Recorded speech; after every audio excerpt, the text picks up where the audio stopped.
Okay. Now, we're continuing Perek Beis Halacha Daled, page Amud Nun Vov, and we're going to Kama Yisrachek Mechatoev. How much does a person have to distance himself from his sins? And one distances himself from that which he sinned. In Avodas HaMelech, in serving, the Avodas HaMelech explains, according to what the Rambam writes, Umay takonas chorin anafoshes. So what do the people do who are sick in nefesh? Which means that's what we say, revuos hanefesh, revuos haguf. They should go to the Chachamim who heal souls, and they will heal them from their sins. They teach them until they return them to the proper path. How do they heal them? It's he who is angry and gets very easily angers, upset. You tell him to watch himself, that even if he's hit or cursed, he should not feel it at all. And he will, if he does it for a long period of time, then he will no longer have that attribute. So other similar attitudes.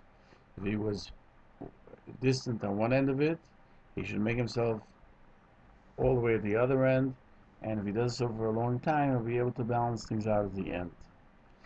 What does it mean, Shinei Hashem? How do you change your name? So Rambam says you change your name, then I'm somebody else. I'm not the person that did it. Because the mission cites the source is Rosh Hashanah 16b, and it says Sarai Ishtacha. And it brings it from the pasuk that Sarai, before she was used to be called Sarai, she became Sarah, and from then on she had a child.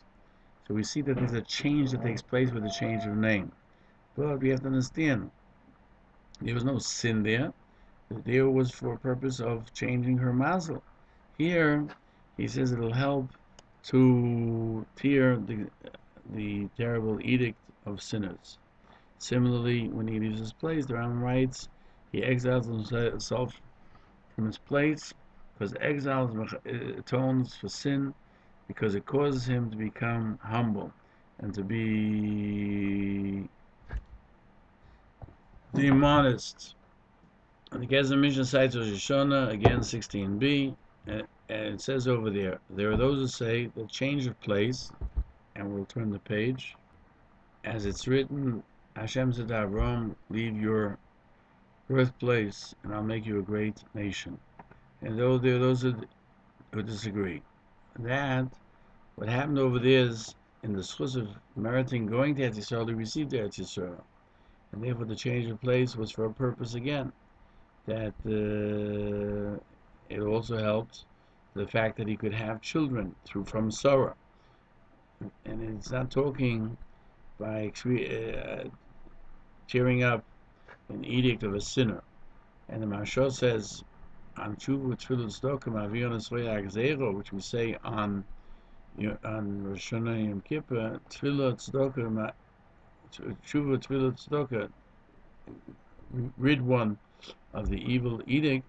Tshuva, that's changing your actions. Tefillah is crying out about your past transgressions. With tzedakah, all a charity, they come to heal. But Shinei Hashem and Mokim, it doesn't change the name. It's not because of the chait, like Kodesh Baruch Hu told him to change the name of Sarah, or for Avram to change his place. The Yifei Mara writes that Shinei Hashem and Shinei Mokim helps because when he changes his name and his place, that changes the mazel. Because when there's no sin, that causes it to be impeded. Because if he does it for sin, what does it help? But the Smagra is of the opinion that the reason of Shinei Hashem is to say that I'm not the same person who did the action, and therefore, in a sense, he's starting off with a new slate. Just as the Ran also writes, the reason of Shinei Hashem is causes him to do tshuva, to start fresh, to be a new person. And I have to rectify my deeds, and Shinei Mokim is because when a person goes from place to place, again his heart becomes humbled. So it's actual fact that this is the nature of a person, and that's why the Rambam writes it. The Maharsho says, since the Rambam is smart, right, Shinui Hashem, change of name, change of place, help, even to uproot the edict because of sin, and he writes that what is it, that he doesn't understand why it works. Furthermore, we have to understand if a person Hashem doesn't tell him to leave, who says the place he's going to is better than where he is? Why shouldn't it be? And if you're going to say that Shinu of place changes the Gzeira anyway, so Sarah changed the place just like Avraham did. So what should have worked for both of them? Thus, we see that only Hashem commands you.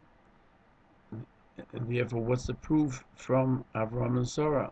Therefore, he wants to say that the reason that it helps is because it didn't help by Sarah because she had nothing impeding her. However, a person like myself, meaning any individual person, if he knows he sinned, what does Shinui Hashem help? Only if he does his Shinui Hashem in order to become a different person and rectify his ways. And that's what we have to say is the reasoning of Shinui Mokim. We should learn from Avraham. In other words, so we have to say here that in actuality, all we learn from Avraham and Sarah is that changing name and place changes something for a purpose, if Hashem tells it to you, but it has an actual effect of changing, that if you accept it to change for yourself, you'll be able to utilize that as well. Shinui Masav, changing one's deeds. What does Rambam say? Mashana Maisov Kulam Toivo Dervishoy. He changes his ways to all for good and for correct way. Rashi explains that that he repents. And the Ran writes as well here that it means he changes his ways, just like we find by the Anshin Ninveh that Yonah went to warn them, and he saw that they changed their ways, and HaKadosh Baruch Hu therefore no longer decided to destroy them.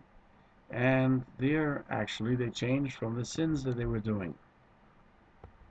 However, the Ritva there asks a question that this would not seem to be applicable.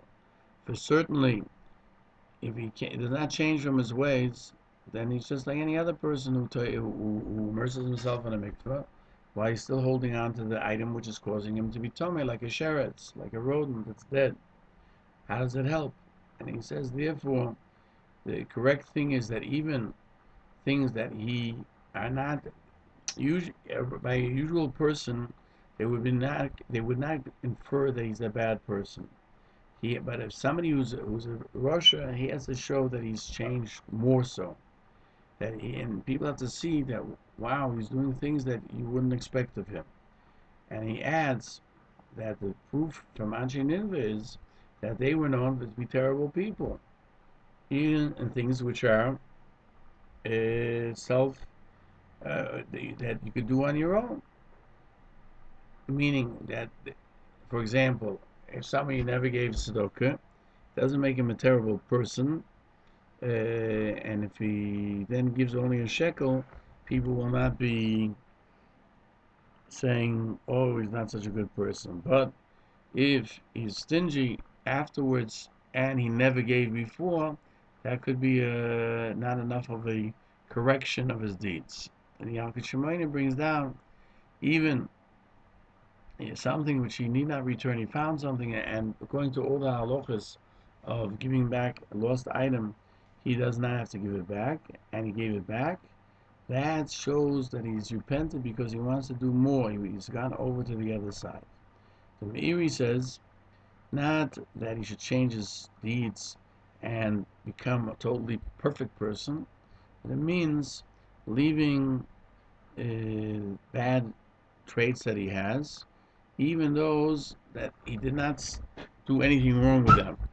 But he has a bad trait, and acquiring new traits, which tells you, in a sense, also that I guess you can say that tshuva has the ability to change a person, to bring him back, it also makes a person aware that he's always able to be flexible. He doesn't become somebody who is stuck in his way throughout life.